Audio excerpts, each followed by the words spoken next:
everyone, and welcome back to Film Foundations, the collaborative show between Weirding Way Media and Someone's Favorite Productions. I am your co-host, Ryan Verrill from the Disconnected and Someone's Favorite Productions. And I'm your co-host, Chris Stashew from Weirding Way Media and more podcasts than I care to count. On this show, we ask and answer 4 separate questions about a given topic that is surrounding either an actor, director, franchise, or a micro-genre. Our job is to entice you to broaden your horizons on film, to encourage you to travel down film tangents, and for you to sit next to us as we drive down side roads that you may never have traveled down before otherwise. We have no guest again today. It is just the two of us talking about somebody that is near and dear to my heart specifically. We are covering the animation specifically director, even though he's done a little bit of dabbling in some live action and a couple of his things. We're talking about Mr. Don Bluth. Chris, welcome. And Don Bluth, and any history with Don Bluth before I break him down for everybody? So, like you mentioned, this is an episode that you picked the topic on. I picked the topic on one of the episodes that we did recently, which was the Alien franchise. And I now kind of know how you felt sitting here being like, I've seen one thing. You didn't see just one thing on the Alien. It was a couple. But on this, people are going to roast me. And I can say I've seen 2, but I can say I've even seen 3, technically, probably even 4. But the one that sticks out to me, the thing that is genuinely the thing when I think of Don Bluth, and I don't know how anybody else feels about it. Ryan always gets a kick out of it whenever I tell him what it is. The Don Bluth directed Rockadoodle, which is just like, it's, if you haven't seen it, it's fucking wild. It's based off of an Edmund Rostand play. And I won't talk too much about it now because it's going to come up later, but it continues with what I assumed Don Bluth was doing, and doing a little bit of research about him prior to doing this episode. Rockadoodle makes perfect sense as to why he did it. It's kind of within his wheelhouse of the kinds of things he was doing, but that for me is it. I wish I could say Land Before Time. I kind of wish I could say literally anything else. Maybe not a Troll in Central Park for a number of reasons. But in terms of what I have seen and can somewhat remember, Rockadoodle is the first. Troll in Central Park, I do have an episode on it on the Culture Cast, so you can go listen to that. But again, it was like so long ago. The show was different. I don't really remember. Titan AE is something that I've seen a couple times. I don't remember much about it. But then the thing that will stick out for me, and I always forget that he's the one who directed it, and I think we'll talk about it a lot more, but Anastasia is the one that really sticks out for me. So I have a small history with Don Bluth. I'll take this opportunity to mention I've played more video games of his stuff than I have watched his movies. Dragon's Lair and Space Ace are amazing. Are they great video games? No. Did it show what video games could be if you weren't doing the same thing everybody else is doing? Yes. I mean, it's more exciting and interesting because of what it was, not necessarily how well it was executed. So I find Don Bluth to be someone who I would want to and like to watch more of his films. So I am waiting with open ears and an open mind to hear all about Don Bluth, because I myself am like the audience on this episode, which is I am here to learn. I'm excited to be the ambassador here. I spent a long while preparing for this in 2023. I was a guest with my co-host of the Incinerator podcast, Mr. Billy Ray Bruton, on the Directors Club podcast, and we covered all of Don Bluth. And I had the honor and a great fortune of rewatching just about all of these with my kids for the first time. Nice. I think they had seen one of them prior, maybe 2. But we obviously we watched most of them together this time. I think there was 1 or 2 that I watched while I worked. But other than that, it was great to catch up with them with my kids. And now, man, there's so many details that I could easily just sit here and talk about for a long time. But really the important things for those that have never watched any of his movies are what I'm going to share. So first off, Don was born in Texas, and he was fascinated with Disney as a kid. He was from a Mormon family. I think his father or grandfather was like big in the Mormon church. Even so much so, I think one of them is related to Mitt Romney somehow. But past that, Bluth eventually went to BYU after his family moved to Utah. And then shortly after that, he went to work for Disney for the first time. He got hired in 1955 or 57, I believe it was. Did a little bit of work on a little movie called Sleeping Beauty. He found it a little bit boring, funny enough, and then he left and went on a mission for the church, of course. He was gone for 2.5 years, somewhere in, I think it was like South America that he went on this big, like 2.5 year mission with. But he came back after this mission, went to college, earned a degree from BYU, and then after this, he eventually started working with some other studios, all finally leading to him coming back full-time to Disney around 1970, 1971. From then, he started working on some of their bigger projects like Robin Hood. He worked on Winnie the Pooh and Tigger 2. He worked on The Rescuers. He was directing animators alongside a whole bunch of the people that had been with Disney for a long time. He started working on stuff for Pete's Dragon. And then in 1978, he started to step away a little bit. He was working on a short for Disney and on the side, kind of working on his own short. This short is called Banjo the Woodpile Cat, and I believe you can find that online to stream right now. I watched it last year as part of this. It's not bad, but it's not great. It's very short and not a lot happens, and you can catch some of the emotion that is found in some of Bluth's films in the short, but he clearly didn't have like his set style yet. So after this, as he was, starting to pull away a little bit, he started working on Fox and the Hound with Disney, and then furthermore started getting kind of fed up with the situation that was happening, and went away from Disney. In 1979, I believe it was 79 or 80, he left and took a whole bunch of Disney animators with him, and they made Don Bluth Productions, his own animation studio, which, first off, super ballsy to just steal a bunch of animators from Disney to go make your own studio when you originally called working for Disney a boring job. Love that, especially because he was fascinated with them as a kid and just grew up and took on this life of its own. And then he started working on his own stuff. The first film that they put out is a big one, of course, 1982's The Secret of NIMH. After this, he started spending some time working with Steven Spielberg. They did some co-productions for An American Tail and The Land Before Time. He followed those two up with All Dogs Go to Heaven in 1989. And then the 90s were kind of an interesting time for him. Like, they started pretty rough. Nothing against Rockadoodle here for you. 91, he put out Rockadoodle. 1994, they put out both Thumbelina and A Troll in Central Park. Follow that up with the pretty, uneven film, The Pebble and the Penguin. And then they follow that up with 1997's Anastasia, which I will say now, as we're talking about this tonight, Anastasia is my favorite of his films. This movie is a masterpiece, I think. Then he leads the Millennium with Titan AE, which is like a CGI animated weird sci-fi piece voiced by Matt Damon that doesn't work for me, but a lot of people like it. I don't know. This one is odd. We'll talk about that a little bit tonight, I'm sure. But that is it for films from Don Bluth. He has been fairly inactive on that front since the year 2000. He's done some small things since then. He worked on a Scissor Sisters music video, which the animation in it is pretty dang good. He's done a couple other small things since then, but nothing that has really been huge other than, he did more video game stuff. He did Dragon's Lair 3D in 2002. He did Tapper World Tour. He was an animator on that in 2011. A couple other small things like that. But yeah, that is the Don Bluth story, basically. Now, he's still out there and kicking. He shows up at cons even all the time to sign random shit.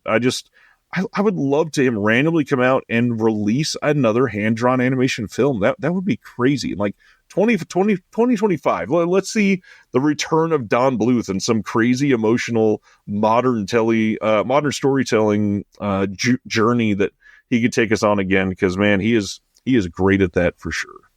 Well, and you already mentioned it, and I think it's really interesting because, you talk about the history of Don Bluth as someone who works at Disney and goes, this is boring. I could totally see how that would be the case, because I don't think of Disney as a company that is very open to interpretation of things. Like, you're there to do the Disney thing.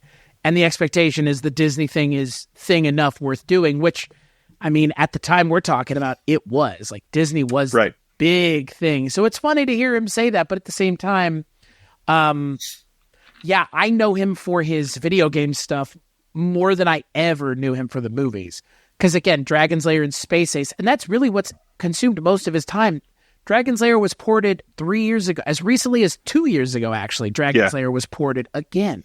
And I think that speaks to him as an animator, but also him as someone who's able to stay relevant. Yep. I mean, yeah, you said it best. Like, would I love to see a Don Bluth movie in 2024 or 2025 or anytime in the future? Yeah, but I'd like to see a David Lynch movie. I'd like to see I'd like to see a lot of directors who are specific auteurs that have kind of taken a step back. Don Bluth has taken quite a step back, unfortunately. Well, to be fair, he's 86 years old now. I mean, that's fair. But how old is Hayao Miyazaki? What is your history with it, Ryan? Rewatched many of them last year, but the big thing, I had not seen quite a few of these, actually. I had like a handful of heavy hitters when I was younger. So An American Tail and its sequel, which wasn't directed by Don Bluth, those were big for me as a kid. Land Before Time specifically was a huge one when I was a kid. I loved All Dogs Go to Heaven when I was a kid.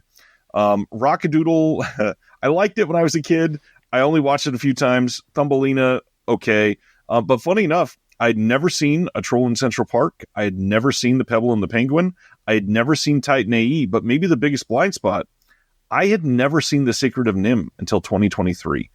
And watching that for the first time was mind-blowing, because you could see this is like predating all of the other stuff that I'd loved growing up with animation, but it has the foundation for what was going to make his career for the next 30 years or whatever. It was so like steeped in everything that makes something specifically a Don Bluth film, which I'm sure we're going to talk about when we answer this very first question. But it's wild to see somebody come and work for Disney, which Disney clearly, they push their own style. They have very specific very specific animating guidelines, and Don Bluth goes the exact opposite for all of his stuff. So it is nice to see somebody, the moment he walked away from Disney, immediately have his own style instead of letting some of that bleed into what he was doing.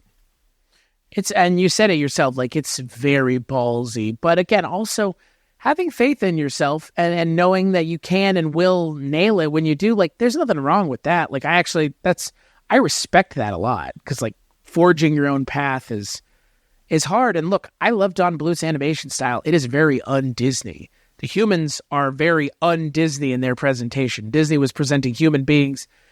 If they were presenting them at all, they didn't look like this. And Disney, for the longest time, wasn't animating humans. They were animating animals. I mean, there are humans in some of the stuff, Sleeping Beauty, Cinderella, but I mean, when we think about Disney, I think we think about anthropomorphized animals more than we think about human characters. So, yeah, Don Bluth, that's the thing, Don Bluth's style, I resonate more with his style than I do the style of those movies at the time. That makes sense. I completely get that. And I'm no matter what, like, well, let's get into it. Why don't we go start talking about that first question? Because we really got to answer what is a Don Bluth film and what makes it specifically a Don Bluth film. So I'm all about that. So the first question is, Ryan, what do you consider a foundational title for Don Bluth? So as usual, this is difficult when you've seen them all. I completely really tried to hone in on what I think could be for everybody. You know, whether you are somebody with kids, whether you are somebody that grew up in the 80s and 90s, whether you're somebody that turned 20 this year or 15, whatever. The big thing, I want people to understand that Don Bluth stuff, whenever you go into it, every single one of these movies, even something like A Troll in Central Park, is emotional. Every single one of these films has a deeper meaning, has a adult theme, has this this style of trusting the audience, which Disney never does.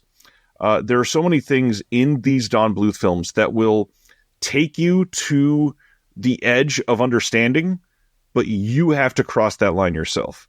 And that is something that Disney has never done. They take you to the edge and then push you over the cliff 5 times.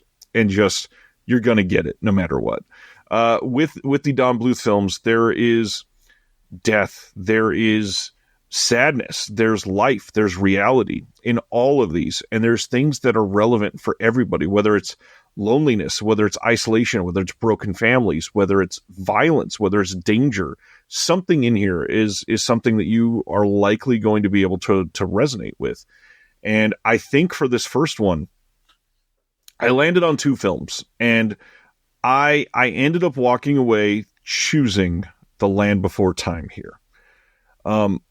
I chose this one primarily because, first off, it's dinosaurs. Everybody loves dinosaurs. Like, that's a fun pick. But it's such a real emotional tell. I mean, there's death, there's a journey for survival, there's something that everybody can attach to with young dinosaurs learning how to be alive and survive and go through difficult situations. But it's one that also had this long-running franchise, has nothing to do with the first film, really, but it's something that most people will have understood through the zeitgeist at some point, and it's a masterpiece. I mean, this movie is so well drawn and so well written, and then beyond that, honestly, Don Bluth didn't write this one even, but it's directed superbly as an animated film. That it's one that if you've never seen any of these movies, I don't know that you can do better than The Land Before Time, considering what the film is about. And for anybody that hasn't seen it, it's literally just a story about a family of dinosaurs that need to survive. And they are trying to go on a journey to find where they can survive, essentially. It's herds of dinosaurs looking for an oasis where there's water. And of course, there's sharp tooths, aka T-Rexes. There's all kinds of bad things that can happen, and it's just a harrowing tale of a family trying to survive. And there's how many sequels? I think we're up to like 12 or 13. Holy cow! Staying power of the franchise. I mean, good lord, and who doesn't love dinosaurs, like you said, right? Exactly. Interesting. And you've not seen this one that you can remember, right? No, I've seen the sequels because I've seen the one that has the little purple T-Rex in it. Right. But I've probably seen the first 5 minutes of it, but yeah, this one is definitely a blind spot for me. And then I guess this is where we throw out the little bit of trivia. I'm sure you've heard this one about the actor that voiced Ducky in this. Have you heard that? God, we need to go around that bend? Because here, let's just depress our audience about this. Why not? That was beaten to death by her father. Yeah, great. Yeah. Yes. All right, so now that that's out of the way. Land Before Time, everybody. Jesus. Yeah, since you haven't seen this one, I get it. It's just an iconic film. I think that some of these others are really great, and I don't think you would be off-put by any of them. Well, there's one or two that you might technically be off-put by and say, I never want to see another of his films, but maybe we'll discuss that in the next couple questions. I want to hear you talk about the foundational film for you. So it is not Rock-a-Doodle, just so we both know. And it was never going to be. And mine's a little bit of a cheat, but I'll say why mine's a cheat. I think that this is the best thing that Don Bluth has ever made. And I actually think it's the best Disney movie not made by Disney, which I think gives away what my answer is pretty easily. Anastasia is the movie I've seen more than any of them. It's a movie that genuinely scared me when I was a kid. Christopher Lloyd is pretty scary in that movie. It's very Disney adjacent. I think it's a little bit more mature than a Disney movie is. Like you mentioned, Don Bluth kind of asks something different of his audience that Disney does. But it's the most Disney-esque, but done by someone who bristles at being part of the Disney system, which he clearly did. He didn't want to be part of the Disney system. I can't exactly blame him. Yeah. But Anastasia is, for me, I mean, like, that's the pinnacle of Don Bluth. Like, that's his best movie. It's so good you would think it's a Disney movie. And Disney movies, I mean, Disney princess movies are the pinnacle of those kinds of movies. Disney made them. Nobody makes them better than Disney other than the one time Don Bluth did. Yeah. And the cast kicks ass. I mean, yeah. The cast is great. You got John Cusack in there, which not a whole lot of animated movies with John Cusack. I mean, Kelsey Grammer. I mentioned Chris Lloyd, Hank Azaria. Who does the voice of Anastasia? Meg Ryan. Yep. All great actors in their own things, and all great actors in this. And I have not seen. I was going to ask you if you had seen Bartok the Magnificent, a direct to DVD version starring Hank Azaria as Bartok the Magnificent. You seen that one? I did when I was a child. I remember very little about it other than, oh man, did they only lean into the comedy for that. Well, that's what I was assuming. Bartok is the Weisenheimer of Anastasia, best I can remember. So I will mention something that I always forget, and you're going to laugh here, given that I know how much you have an affinity for Jurassic Park. You know what movie I always think is a Don Bluth movie that's not? Roll back the clock to the dawn of time and sing this song with me, baby. What a wild-ass movie that movie is. I don't know if that'll ever come up in any conversation we're having, but that's also not a Don Bluth movie, but sort of should have been. It's Spielberg, I think, right? Or it's his production company? Amblin, yeah. Okay. Well, it was because Steven Spielberg made Jurassic Park. They were like, you're the dino guy now. No, right. Well, the hard part, even more so where it blends, is Spielberg produced Land Before Time and American Tail with Don Bluth, and then they separated, and Spielberg went, no, I'm not done with dinosaurs.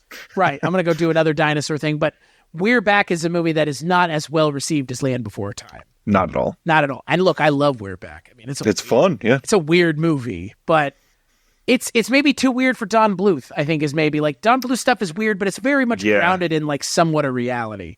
That's sci-fi and dinosaurs eating stuff that makes their brain grow. It's all over the place. We're Back feels like Oliver's Company, but with dinosaurs. It's a fucking nutsoid-ass movie. A guy with screws for eyes who gets eaten by all of his crows at the end of the movie is not something that children that were my age should be seeing. That was a lot. I'm just saying. And to be fair, the answer I didn't answer, but it may be the answer to the next thing, similarly, a movie that's surprising is for children. So almost Don Bluth is I'm surprised you made these movies for kids, because I don't think they're for kids. I think Disney's are for kids, but I think Don Bluth, his expectations are not children are watching his movies. And if they are, they're not appreciating them to their fullest. Right. So before we go to the next question, I did want to talk about Anastasia myself for a moment, and I really want to say why this is not my choice. So the big thing, I mentioned Don Bluth films are emotional, they are deep, and all that stuff.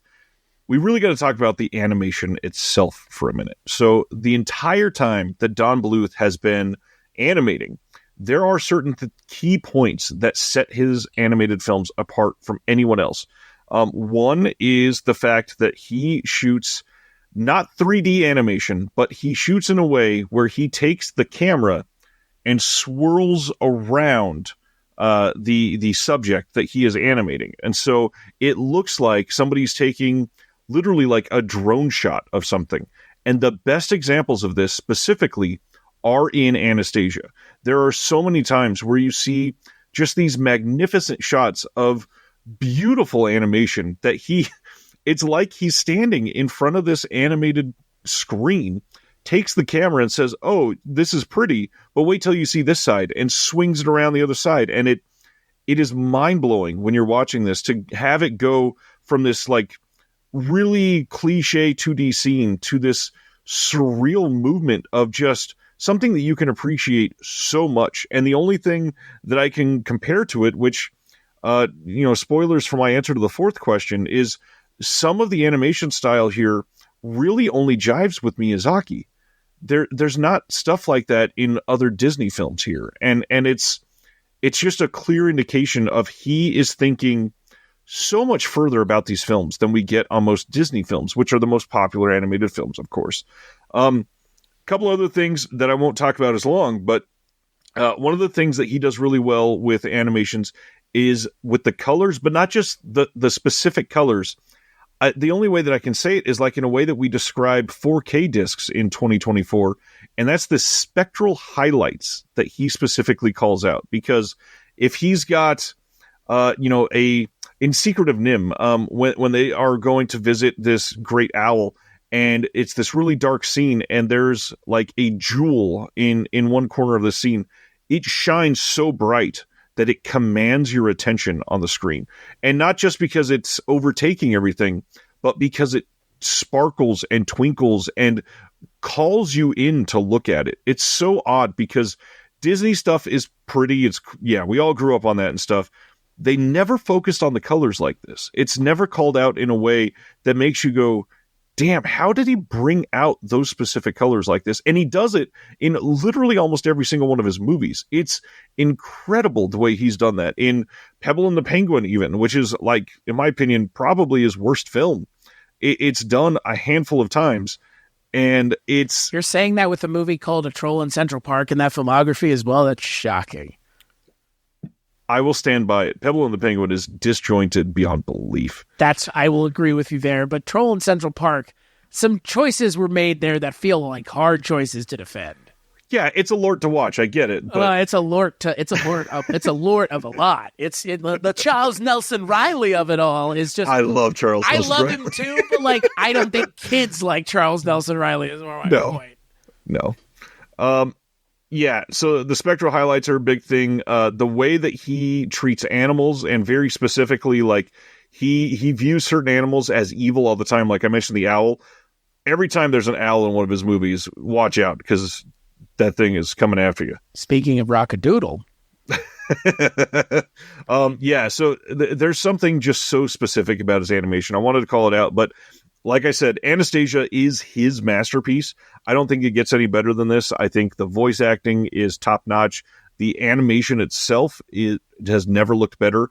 Very specifically, if you've never seen it, when you go watch it, the train crash scene in Anastasia will blow your damn mind. If you are not paying attention up to that point, set everything down, lean forward in your seat, watch that scene, rewind it a couple times, and just marvel at the way that they animate this in a way that, I mean, first off, again, this was made for kids, and they animated a realistic train crash sequence in a beautiful way. Like, that scene is shockingly good. I mean, I haven't seen Anastasia in a while, but also the ballroom scene has made an impression on me. I mean, it's great. Anastasia's just... It's one of the, I mean, again, like I said, it's one of the movies that Disney wishes it had made, because now they can never make that, and they can't have a Russian princess. Not that I think they would at this point, given the climate of the world, but I mean, it's interesting because, to your point, like it outclasses Disney even. Right. I just don't think that was enough to sustain, because it never can be unless you're making one thing every 5 years, which, I mean, with animation, it is that not that slow of a turnaround, but it's not a quick turnaround by any stretch of the imagination. It can be, which is why it's shocking that in 1 year, in 1994, how do you produce Thumbelina and A Troll in Central Park? Like, clearly they were working on it since Rockadoodle was done, probably, but to have them both in 1 year, it feels like a bit of a misstep, and maybe, I mean, they're both kind of not great. Thumbelina's decent, but Troll in Central Park is a waste, and you really, like... Maybe if you put a little extra time into it, maybe it could have been a little bit better. I don't know what the pressure was to get it out, whatever. But I don't know. That's a weird time in his career. Well, and you said it. Thumbelina and A Troll in Central Park, they look very similar. Yeah, talking about the same thing. They're kind of. You wouldn't be surprised if Lort showed up in Thumbelina or vice versa, because again, like it feels a very similar world. Yep. And I would tack on there, and it's not a Don Bluth thing, but right there with like a Fern Gully. Same thing. For sure. Like it's protect the environment, do good to the environment. We should care about the environment. Like, yes, agreed. Guy who's born on Earth Day agrees. Yes. That was a big deal in that part of the 90s, though. So it seemed to be the message in everything. Yeah. I mean, that was when we were all fighting the holes in the ozone layer and getting rid of aerosol sprays and everything. So fluorocarbons, CFCs as they're called. Yeah. Yeah, I mean, that's, like you said, like that was all the rage in the 90s, so Don Bluth was really like leaning into it. But yeah. Isn't the Pebble and the Penguin have an environmental message too? It's like a slant, yeah, about the Yeah. Okay. I don't remember, but I vaguely remember there being something. It's not like the main plot of it, but there's a couple small parts. Interesting. So, on to the next question. On to the next question, and this one we're going to ask you first, my friend. And obviously, we need to go to our classic. Could you recommend a lesser-known gem within the oeuvre of Mr. Don Bluth? And remember, this is something that might not be suitable for a first-time watch, something that could turn somebody away. So now let's hear you talk about Rock-a-Doodle-Izer. Listen here. You don't get to bury the lead like that. You asked me the question and you answered it. How dare you? Go ahead. No, my answer 100% is Rock-a-Doodle. And you're right. Like, I've alluded to the fact that it was going to be, it is my favorite Don Bluth thing. I've seen it a million times. Do I think it's better than Anastasia? No. But first, this movie is fucking wild, by the way. What, Rock-a-Doodle? Yeah, it is. It's fucking nuts. You got Chris Plummer playing a giant owl. You have a child to turn. So, on top of everything else, I'm actually surprised you're not as big. You're not bigger of a fan of Rock-a-Doodle. I know why you're not, but there is a Roger Rabbit of it all to the movie. Yeah, a little bit. A little. I mean, it's not enough, I think, is the problem. But a small child's house is flooded by by God. Let's just put it that way. But the owl is to blame, and then the owl, through magic, turns him into a kitten, who then goes on an adventure with, this sounds so much crazier. This is Mad Libs, like, at this point, like, and then they did what? And then they did what? So all of this is predicated on the idea that there is a singing rooster that also, God, this is like the most, our show has already gotten to the point where one of us is having to explain this movie with a straight face. Glenn Campbell plays a singing rooster who also is an Elvis impersonator. And so this little child, I believe his name is Edmund, he has to go to the big city to convince Chanticleer, the character played by Glenn Campbell, what a great name for a kids movie character, to sing again to bring up the sun. Right? Is that it? Is that the plot as I remember it? That's the entire plot. However, you are missing the giant part of it, is that this is the film that starts live action. Right. Well, that's the thing. I mean, like I kind of mentioned, like there's the Roger Rabbit of it all. Like the beginning, 10 minutes of the movie are live action?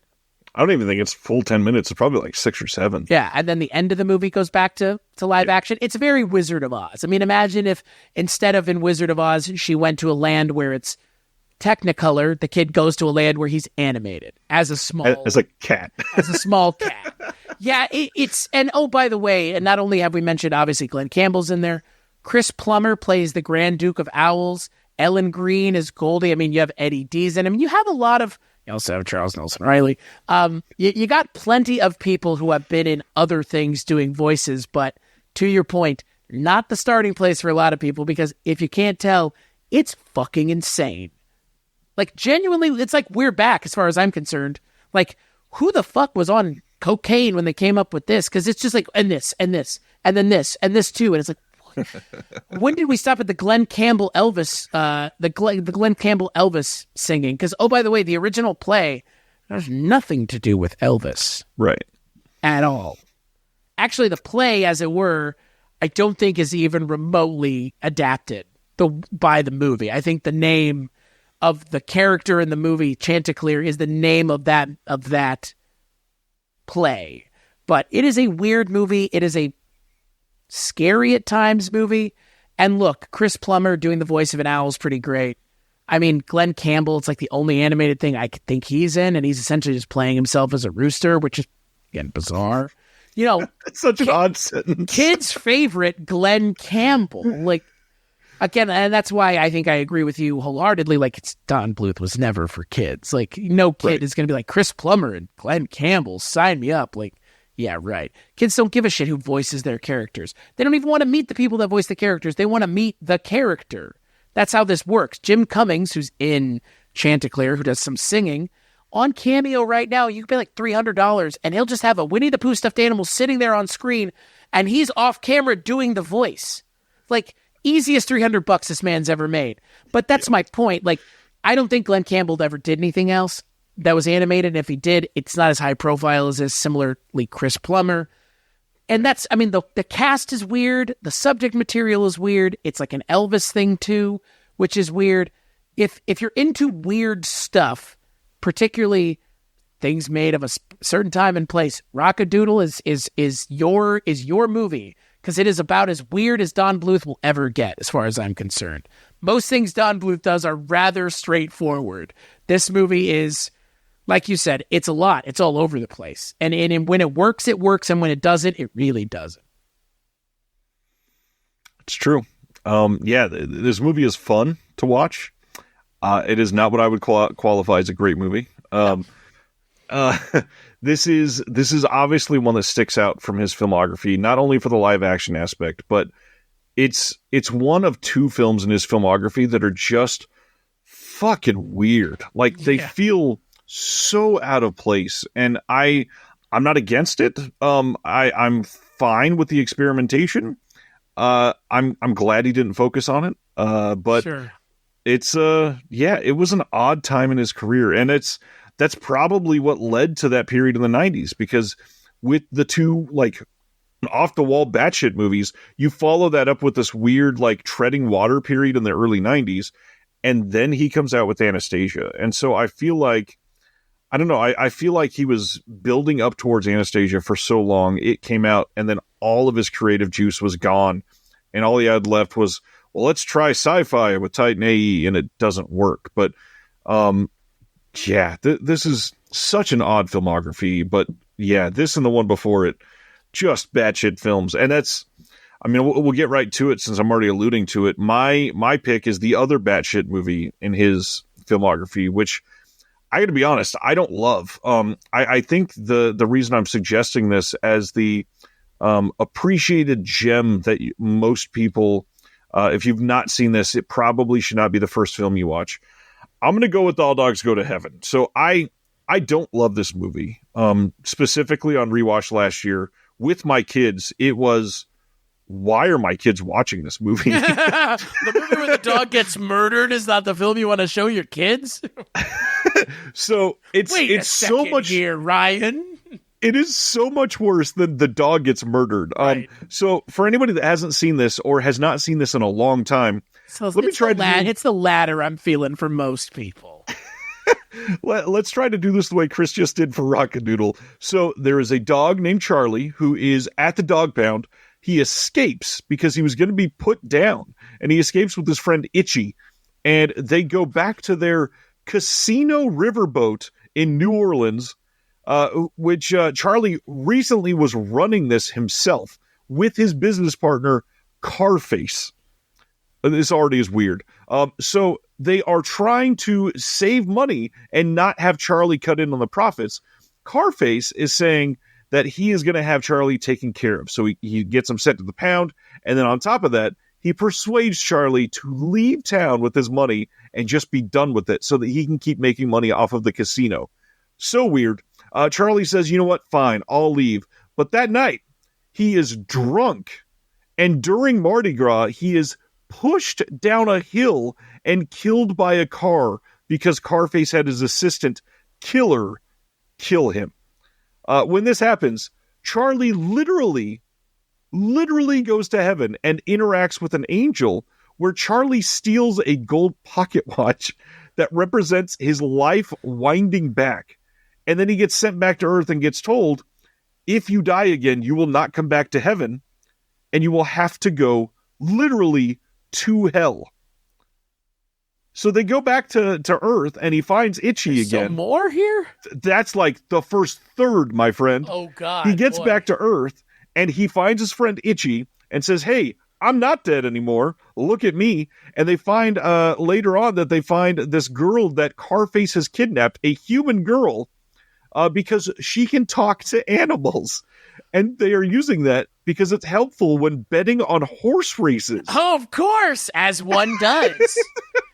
So they're going... The fuck is going on here, man? Itchy, Charlie, and this girl are going to horse races the next day, and they end up stealing the wallet from a family and understand that they are literally just orphans, essentially. They're not with anybody. It's a child and 2 dogs, one of them named Itchy, at a horse race. And one of them undead, by the way. One of them's literally fucking the undead live again. Like, so they're at this horse race. Somebody, Charlie steals the wallet, and things just start to go off the rails. That wasn't off the rails yet. The child named Anne-Marie, she gets mad at Charlie for stealing the wallet. She understands that she was being used for all this, and she grows up very quickly and starts to fight it. It gets real bad. I'm not going to go into every single plot point, but there's literally a hell cinematic in this movie. A Lake of Fire hell cinematic in All Dogs Go to Heaven. And so all of that being said tonight, it is a singular, weird animated movie. By the way, didn't even mention the cast in this yet. Our main character, Charlie, is voiced by none other than Burt Reynolds, who literally sings in this movie. We don't get Charles Nelson Reilly, but we do. Charles Nelson Reilly is in this smaller part. But the bigger one, Dom DeLuise, plays a really big part in this one, of course. With Burt Reynolds, of course. With Burt Reynolds, of course. Yeah, fits right in. This is an oddly voiced movie. It's an oddly cast movie. The animation is pretty, but again, not a child's movie in the least bit. And yet we all watched this when we were like 6 years old, and we're like, ha ha ha, the dogs are in hell. Ha ha ha. Like, that is so fucking weird, first of all. But now, let me turn it a little more sinister and odd.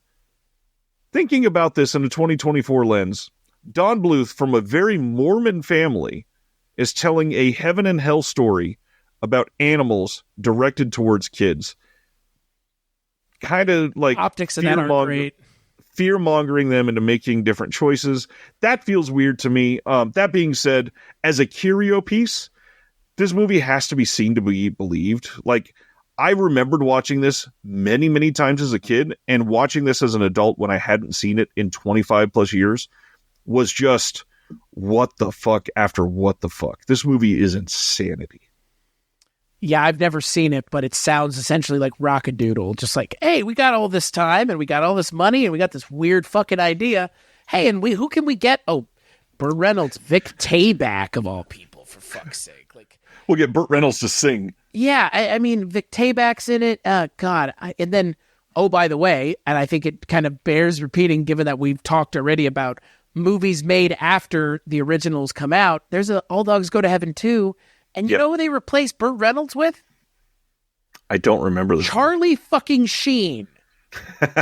Which honestly feels like a completely different movie that now I want to watch as well. I mean, that's properly cast. Yeah, boy, it sure is. And not only is it Charlie Sheen who's recast, but Vic Tayback is recast as well. His character, the Carface character, is played by Ernest Borgnine in the sequel. Which odd. It's just so insane.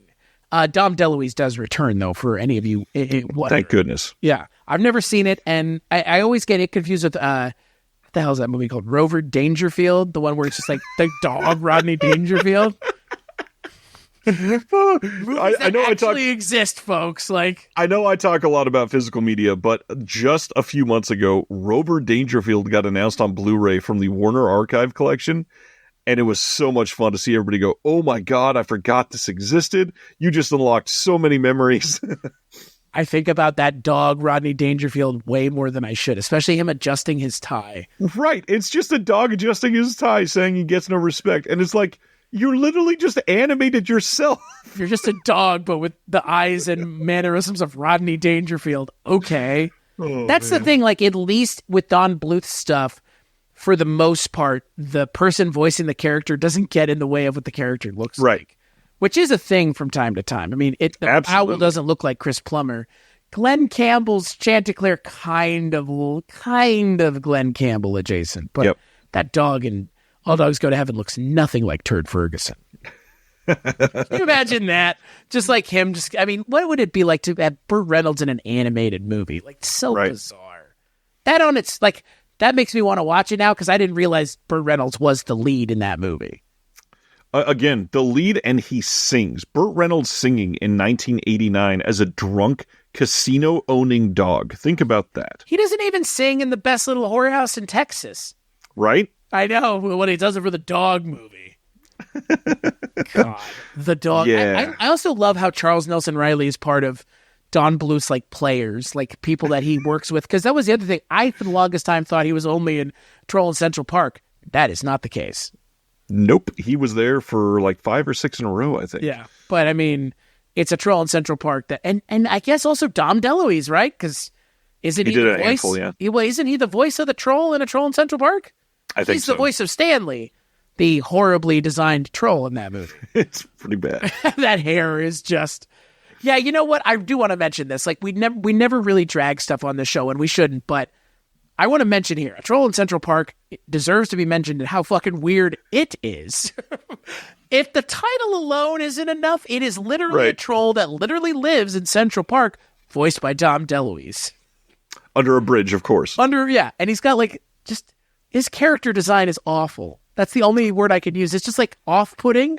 This is our hero, and he looks like just awful. It's not great. I mean, I've seen it more recently than I've seen any other stuff, but still very forgettable. Other than, again, Dom DeLuise is this hideous to look at Stanley the Troll.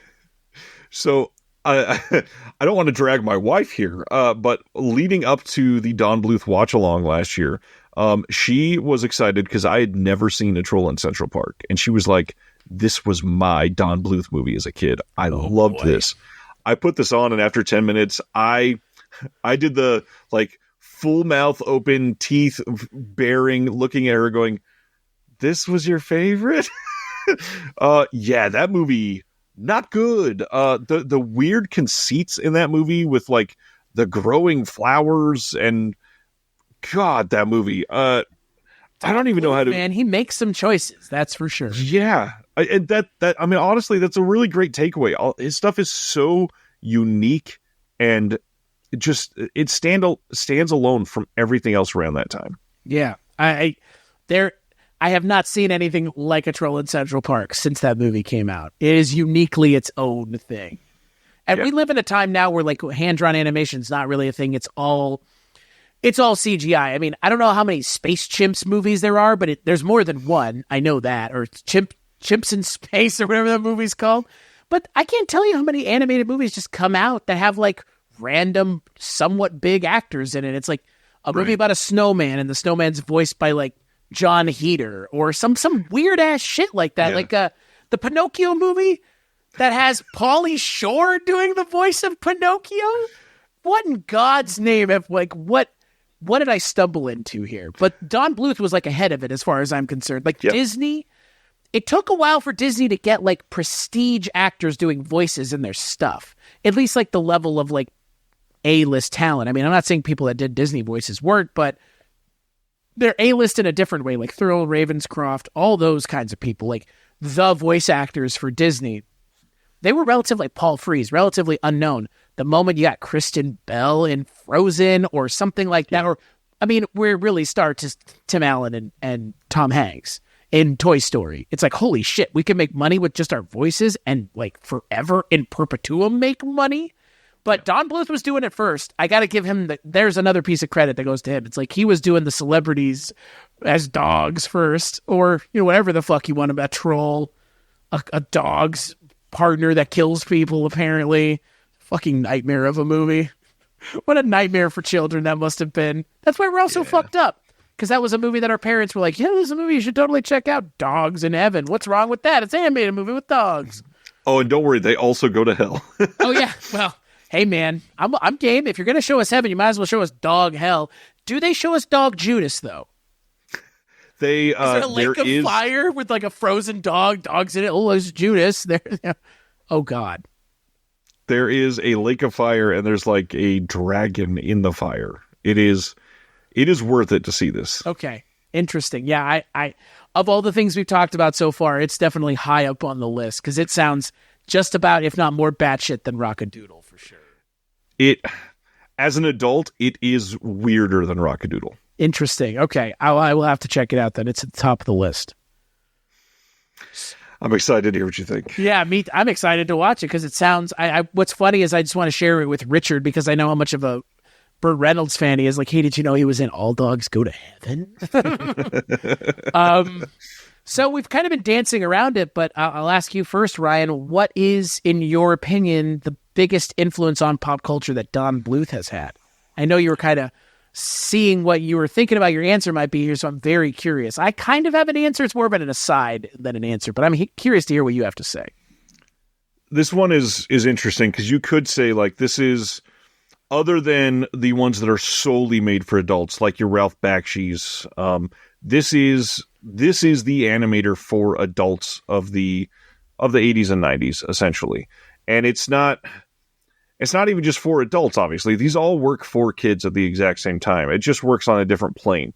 So I could have ran with that. But I think the more important thing here that really hit pop culture, and I don't think he gets enough credit for this, is Don Bluth left Disney in 1979 or 78 or 80 or whatever that was, and stepped away and did his own thing. And from 1979 through 1988, he absolutely killed it with The Secret of NIMH, An American Tail, and The Land Before Time. He had 3 back-to-back-to-back bona fide, incredible hit films. These movies were astonishingly well made, great stories, had a positive reaction and all that. This time, for Disney, was not so great. I think the biggest impact on pop culture is, I think Don Bluth led to Disney going into their golden period, which started in 1989 with The Little Mermaid. And then, of course, after The Little Mermaid, which was incredible, we follow that up with the big ones: Beauty and the Beast, Aladdin, The Lion King, Pocahontas. They started going in with Toy Story, of course, Hunchback of Notre Dame, Hercules, Mulan, Tarzan. This whole era of the 90s and the late 80s for Disney will be looked on as probably the greatest decade of animated films from one production company ever. And they deserve it. Of hand-drawn animation, for sure. They deserve it. It's looked back on as a very specific era of Disney animation. But without Don Bluth walking away and kicking them in the ass by doing great on his own, I don't know that we get the quality that we get from them in the late 80s and 90s. These movies are foundational films on their own. I mean, any of those you can take away and say, in its moment, it was the biggest movie in the world. More people had seen it than anything else for months to come after it comes out. There are literally millions of kids that will look back on that and be able to recite it 20 years later, every single thing, word for word, no matter which of those movies you're talking about. And it is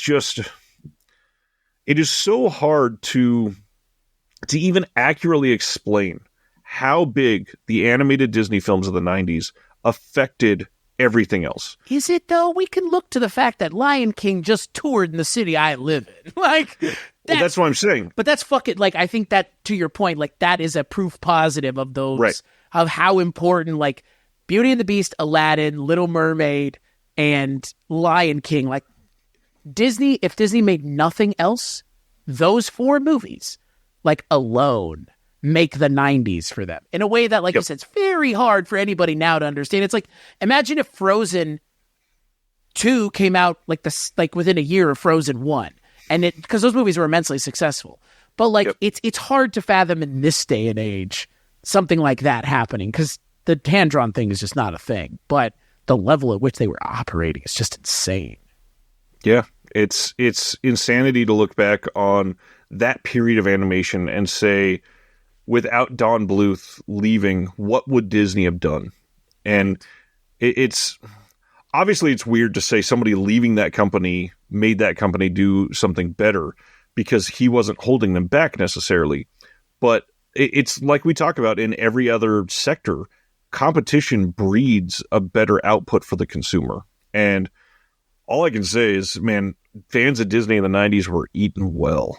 Yeah. My answer is similar to yours. If not more or less the same. I would say you pretty much touted the old, neither one of us are Bible thumpers, but iron sharpens iron, right? That's the idea here, at least. For me, I think, again, I agree with everything you said. My answer is building on your answer a little bit more, which is Don Bluth gave Disney somebody to chase. Yeah. And they did. And they chased after him, and he ended up stopping, and they They continued and accelerated and flew right into the air and kept going. I mean, Don Bluth didn't. Don Bluth kind of stopped, and there are probably numerous reasons as to why. Again, we've talked about the fact that he's older now. I mean, even 20 years ago, he would have been an older guy then. Yep. But at the same time, like, it's just one guy in his production company. Disney has the resources of Disney. I mean, right. Yo, imagine if we could have a conversation with ourselves in the 90s about what Disney is now. Like, to call, Disney is just a thing now. Disney is Marvel and Fox and and we could name all the things, right? But Don Bluth gave that Disney, that was the animation company and the theme park folks, he gave them something to chase, which was somebody who actually made movies as good as their movies, if not, in Anastasia's case, I think better. I think he did the princess thing better, one little tick better, which is actually giving us a villain that matters in those movies. And yeah, I mean, Don Bluth made Disney better by giving them a set of films, a set of ideas, and a work ethic that Disney had to match and exceed to create, again, modern film masterpieces. I mean, Beauty and the Beast is, I don't know if anybody's seen it recently, but it's kind of a perfect movie. And Little Mermaid is too. And look, I don't actually like Lion King. You know why? Because I've seen it a million fucking times. That's why. Because for some of us, it was as ubiquitous as breathing in the 90s to hear Lion King or play the Lion King video game or go see Lion King on stage or and it was like Don Bluth similarly. Fievel Goes West is the sequel. There are sequels to a lot of Don Bluth's movies. We've alluded to it already. All Dogs Go to Heaven 2. There's a sequel to Secrets of NIMH, isn't there? Like a direct, I think so. Direct to video. I mean, a lot of these are direct to video that have very little Don Bluth involvement. All Dogs Go to Heaven 2, I believe, is in that camp. But yeah, when you're upstaging the company, you're doing something right. So I'm with you. That I think is not only the correct answer. I think it's an answer that's like nobody's going to get Disney's goat like that anymore. Right. DC tried with the Marvel stuff, copying that. We saw how well that worked. At one point, Disney was the underdog punching from beneath, which is hard to think about now. I'm confused by that sentence. DC tried with the Marvel stuff? Yeah, DC tried to do what Marvel did with the connected universe and stuff. And that's like the most recent idea of like chasing the success of another franchise that I can think of. The same way that Disney was doing that with Don Bluth in the 90s because they had to, because he was making stuff that Disney was not even thinking about, like serious emotional films. Like, I'm not saying Disney wasn't, but you mentioned it, like the 80s with animation for Disney was kind of a wasteland. Right, but funny enough, like one thing that we could say here is Don Bluth probably inspired a lot of Pixar that we've already talked about on one of these episodes. And then Disney said, oh shit, and we're buying Pixar. And now Disney Pixar is a thing, and that's the only way Disney was going to get that in their camp. They had to pivot. And that's the thing, like you mentioned, the 90s were the second golden age of Disney animated. I'm sure somebody who knows more about the 50s and 60s of Disney would say, oh, well, what about the 50s and 60s? So I'll put that caveat in there. But at the same time, then Disney stops doing animated movies. They do see the 3D animated Toy Story. Because again, that's what people, when people saw Toy Story and realized that could be a thing, that's all anybody wanted. And I don't blame them. But yeah, like Don Bluth's style was never translated to 3D outside of like Dragon's Lair. And some stuff in Titan AE. Titan AE is all 3D CGI. And it's, we should probably talk about that for just a second, because you've not seen this one, you said? I saw it a really long time ago. So like I remember bits and pieces. I don't remember it being heavy CGI. It is. It's fairly. It's not good. It's not a good movie. Like, I understand the fact that he was kind of like pushing boundaries the entirety of his career, and so seeing that this was on the horizon and he wanted to lean into it, it was a great shot. Unfortunately, it failed tremendously for him, so he didn't have anything in the tank after that. But it has some decent ideas. It's not a Don Bluth movie. It doesn't feel like it. There's a couple things that you can see like, oh yeah, I could see how that could be related to what he used to do, but it's not the same. The voice acting is weird. Like Matt Damon is not a good voice actor for an animated movie. Like Team America World Police, he did pretty good. yeah, because he played himself just to a hyper degree, but he's got no charisma in Titan AE. It is the most like milk toast person you could think to do something like this, and it's, I don't know. I mean, that alone probably could have caused a lot of the problems with this. If they chose a different voice actor, this might have been a very different movie. I was about to say, man, the right voice actor in the lead can make or break your animated movie. And just like you were alluding to earlier, this is one where they chose him because he was the big it boy at the minute with Good Will Hunting and a few other things that he did. Yeah, so it makes sense. I mean, it makes sense why it was made the way that it was, but yeah, that Don Bluth magic seemingly ran out. I want to watch Titan AE now, just to watch it, but at the same time, like as someone who, I mean, again, we're recording video right now. We've done a lot of stuff in video. I'm more comfortable doing stuff on video now, but as someone who spent a lot of time doing audio stuff, when I watch stuff with bad like audio, now I'm talking like the quality of the audio, I'm talking about the voice acting is bad. Shit, that drags me out of the movie immediately. Like you're phoning it in. We recently watched on the Chasing Chevy Chase podcast, Oh Heavenly Dog. It's not an animated movie, but Chevy Chase is doing the monologue for the dog. And I don't know if Chevy Chase was ever on set after the fact when his character died, but it seemed like he was phoning it in, possibly literally. It's like, oh, I am a dog now. It's like, man, like you can't phone it in. Like real voice actors don't phone it in. Like Jim Cummings does not phone it in. Right. John DiMaggio, the guy who does the voice of Bender, doesn't. I mean, think about all the actors on The Simpsons. They've never really phoned it in, which is why they're continuing to be employed. But like we've talked about with other things, just because you're an actor doesn't mean you can sing. Just because you're an actor doesn't mean you can dance. Just because you're an actor doesn't mean you can do any voice other than your own. Those are things that you can learn to broaden your abilities, but like you mentioned, Matt Damon, I don't think he's going to do that. I mean, Matt Damon has the things to be in front of the camera, the good looks, the charm. Putting him as a voice actor kind of takes away what the appeal of Matt Damon is intrinsically to begin with, especially Matt Damon of like, what, early 2000s? Yeah. Peak good-looking young Matt Damon? Yeah. Not a great period. No. Especially not for voice acting. I think almost anybody else could have made this better. I always think about Ronda Rousey doing the voice of Sonya Cage in the most recent video game, Mortal Kombat. Oh my God, what are you thinking? Or Megan Fox being cast again. Like, why?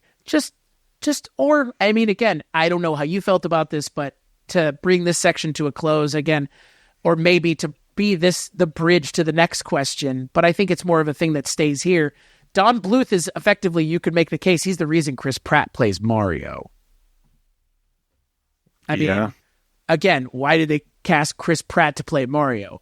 Not because Chris Pratt is Italian, not because he does a good Mario voice, not that he's played a Mario a day in his life. I'm not sure he has. Goombas, but he's Chris Pratt.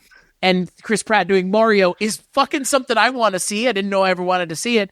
Same with Matt Damon, same with Burt Reynolds. Like, there is a novelty to it that Don Bluth clearly understood. And that is a good thing. And maybe it wasn't the novelty. Maybe he's like, look, these are movies just like anything else. So, of course, I'm going to cast actors who are working, not necessarily just voice actors. So, true that. I guess that leads to our fourth question then, my friend. What's a cinematic bridge to Don Bluth that somebody might want to be walking across? And I'll throw mine out there because I alluded to it earlier. I think the closest thing to Don Bluth is Miyazaki films. The animation style is there, but the bigger thing, they're emotional adult stories that are delivered in a way that can also be delivered for children. They trust the viewer to connect things that you're not going to connect always. They trust you to be able to make decisions about their characters without being force-fed motivations for some of those characters. They're still fantastical and supernatural and scary and well-drawn and all of that, but they are deeper than a princess chasing a boy type stories. Right. I mean, I think my answer is very similar in kind of a different direction. I would say if you are a fan of Ralph Bakshi and the wild movies that he makes, Don Bluth is like Ralph Bakshi light. He doesn't embrace the kind of subversive politicalness of the genre. He doesn't. I'm not saying Don Bluth doesn't have something to say, but I think Don Bluth says it better than Bakshi in a lot of his stuff because Bakshi just goes for it, to say the least. I love Ralph Bakshi's interpretations of The Hobbit and The Lord of the Rings. Those are a lot of fun.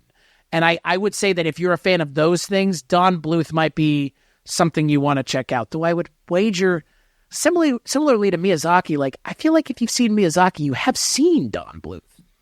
The hard part is Miyazaki, most of it has come after Don Bluth was out of his golden period. Right. So it is quite possible that if you've seen all of Miyazaki, you haven't seen any Don Bluth.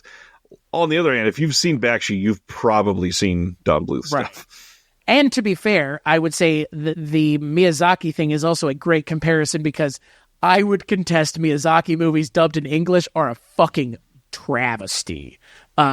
Specifically, Ponyo. Talk about people that are, I believe Matt Damon's in that movie, I believe, who plays the father, and Tina Fey plays the mom. Howl's Moving Castle has Christian Bale doing the voice. He's awful. He's terrible. It's just like the worst casting possible. He's so stilted and boring. And when I think of these weird novelty casting decisions, Miyazaki's English dubbed versions have that in spades. Like they were casting really big names to be in those movies because of the prestige of the Miyazaki films. And Don Bluth was kind of at the forefront of that, saying like real actors need to be in my movies. I want real, well-known well-known actors that you have seen, not necessarily well-known voice actors. Because, we could go back and forth. I don't know how many voices we'd get to with people that work in voice acting. Jim Cummings, Billy West. I mean, plenty of people. I mean, J.K. Simmons for the longest time was a voice actor. He does the voice of the Yellow M&M still, which is still a nutsoid thing to me. But that idea of like animation is not just for voice actors, it's also for actors, I think is important. I don't know if we've gotten to the point where it really meshes as well as we want it to. Because like even something like Across the Spider-Verse, a lot of those actors aren't necessarily actors. They're kind of a little bit of both. They are known for several different things. And I think that is kind of where we're finally at the point where we know how to do this, which is don't cast big name actors to carry your movie, cast them to be in it, like a Nick Cage, like a Jake Johnson. They're not the main characters in those Spider-Verse movies, but they're there and they add some color and some flavor. And I think that was what Don Bluth was trying to figure out. And I think that he, like other movies, you could come into it and see, well, this is where this kind of came from. But other people have done it, I think, a little bit better, but it's still a very hard hill to climb. Well, and I mean, that's exactly when you compare the Disney animation of the 70s and 80s to the Don Bluth animation of the 80s and the voice acting specifically, Jim Cummings can do Winnie the Pooh. He can't emote. And the actors that are your Dom DeLuise and your Charles Nelson Riley, they are playing these roles because you can hear them get riled up. You can hear when they're smiling while saying a line. You can hear while they are upset. You can hear that they are embodying not just the character itself, but the emotions behind them. And so for many of these, like for those of us that love films, you've probably seen many of these videos of them doing the voice acting and seeing them literally portraying emotions with their hands, with their bodies, and moving in a way that you can see, they're literally acting the part. Even though it's just an animated film, they're only required to do the voice. They're giving it their all. Yeah. And I'm not saying voice actors don't do that, but voice actors have a different expectation for what they're doing. Right. Yeah. And I totally agree. I think Miyazaki's a good choice. I think Ralph Bakshi's a good choice. Different ends of a similar spectrum, and I think Don Bluth is for sure the center there. Yeah. Time-wise, too. Do you ever think there'll be another Don Bluth? Is there like a current person doing this? Like Miyazaki, we kind of alluded to, he's retired and then unretired. Animation's just kind of weird now, right? Like I would say it's almost like an owl, what's that called? Centaur world. Like animation doesn't necessarily exist anymore on film. It exists on television. Like when I think of animated things that I've really enjoyed in the last couple of years, that Harley Quinn show on DC, right? Like Centaur World, which is like way more endearing, and like heartwarming of a show than I thought it would be when I started watching it. But like, what's really sad is like animation is seemingly like not the thing it used to be anymore, which is such a shame. It's like really relegated to television and short form. I hate to say it, but I think a decent pick here for who is a modern version of that is probably John Lasseter. Yeah, or Brad we don't need to go down that path. Brad Bird is close. He's done some masterpieces. What he did with Ratatouille is stupid. Like, it should not have been that good. Both of the Incredibles movies are pretty good. But that's what he's done. He hasn't done a ton yet, but Lasseter, man, he's got quite a few of those Pixar titles. Yeah, for sure.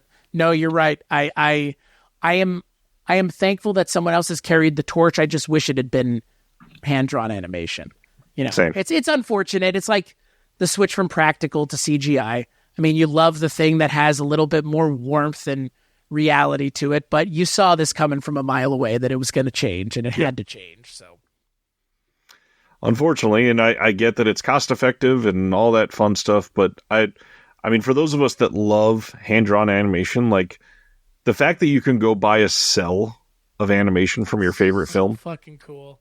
You can't do that with a Pixar film from 2017. Nope. I can buy cells from the original Teenage Mutant Ninja Turtles TV show, which I've thought about doing plenty of times. And because it's one of my favorite things. So I get it. Like, there is something more tangible about hand-drawn than there is CGI Pixar, which, again, not drawing away from it. I bawl like a baby at the end of Toy Story 3, just like every other millennial does. But something about hand-drawn animation just smacks different, as they would say. Hits different. Fully agree. I now that we're kind of wrapping up, I did want to throw out, I know we haven't said a whole lot about The Secret of NIMH or An American Tail. Both of those movies are also masterpieces, top tier, Don Bluth. Secret of NIMH specifically is mind-blowing that's his first feature as a director. It is so high quality. The story is great. The animation is perfect. It's emotional. It's a important story. I mean, the fact that NIMH actually stands for something, and you learn that throughout the story and all that. It's an adaptation, of course, but it's told in a way that is very meaningful and works super well as a film.